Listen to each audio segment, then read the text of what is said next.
3, 2, 1. Hi, I'm Stephen Harrison, the Chief Operating Officer of the Treatment Action Campaign. I'm Stephen. Welcome to our Intersections Conference. Thank you.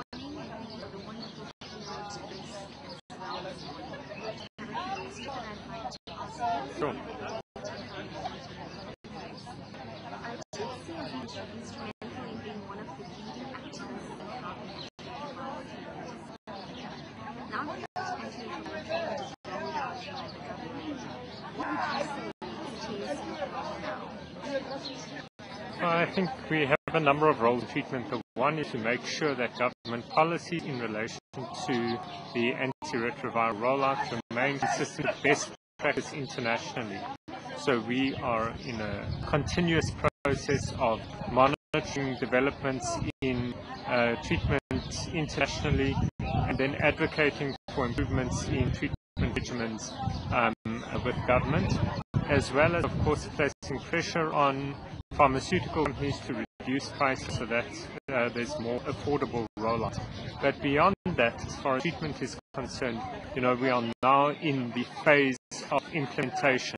And at implementation, there are jams, problems that occur at community level, stockouts, problems in logistics in terms of supply of drugs to clinics, human resource problems in terms of issuing of those drugs, and really that's where rubber meets the road when it comes to provision of treatment.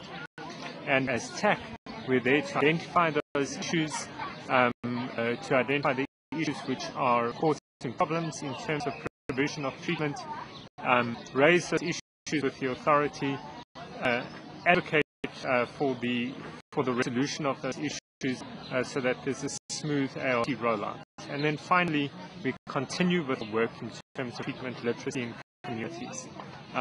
There's still a lot of work in terms of explaining in clear, understandable terms what the most effective approaches are to compliance with ART treatment, what benefits of that are, and that entails a lot of our work as well.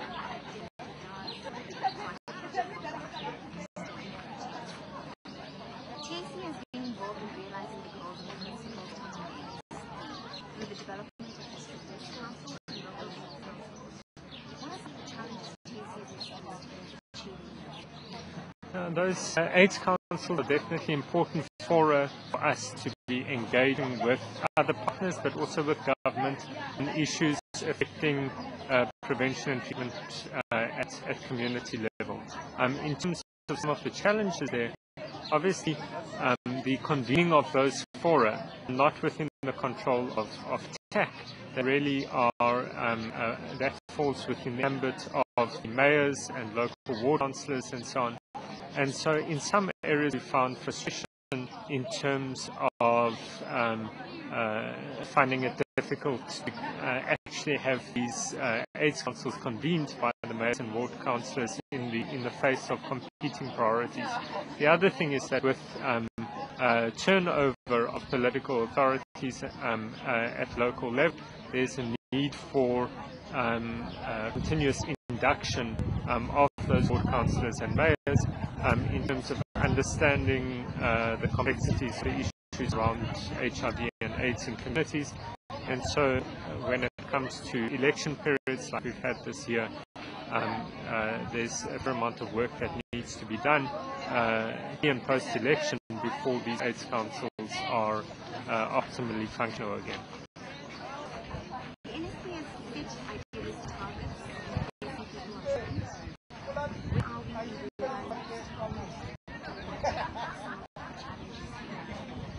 Well, I think the Minister of Health has been quite open in terms of the fact in the last few weeks that we're behind as a country in meeting many of the targets of the NSP. And clearly I think there's been quite a number of challenges in terms of that. One has been issue of budgetary pressures and resource allocation within government. And perhaps there's still a lot of learning to take place in terms of how to best allocate resources to meet needs of the NSP. And then I think, there are a number of systemic issues which affect the successful implementation of NSP around things like dealing with human resource requirements to adequately meet the needs of the NSP. And that's where I think a lot of advocacy still needs to take place in terms of the fact that perhaps there needs to be a lot greater attention to things like task shifting of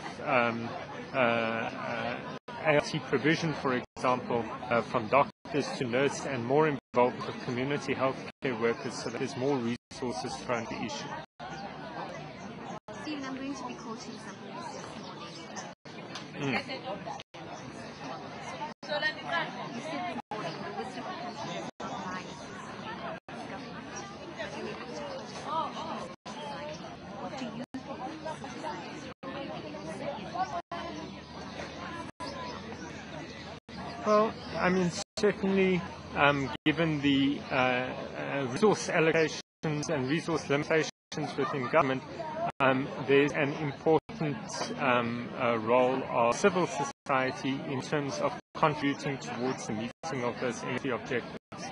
And I think there's, for example, a very strong contingent of community healthcare workers in the country, typically employed by NGOs, who have a very significant contribution to make towards the achievement of NS objectives, but I think their role needs to be recognized and formalized by government as a partnership with civil society in that regard. But in addition to that, there's a huge amount of community empowerment that needs to take place so that communities are actively engaged themselves in delivery of the objectives of the NSP, and also in terms of understanding what community needs are in terms of broader health sector reform. The NHI debate is a very important debate to take place in terms of taking our health system forward, but it can't be something driven from the top. It has to be something which is effectively driven by a community understanding of their needs and how best deliver can take place against those needs. So I think the role for civil society in terms of advocacy, in terms of monitoring the success of government, in terms of meeting its objectives, and in terms of really mobilizing and campaigning to take forward important community-based priorities is really critical at this juncture.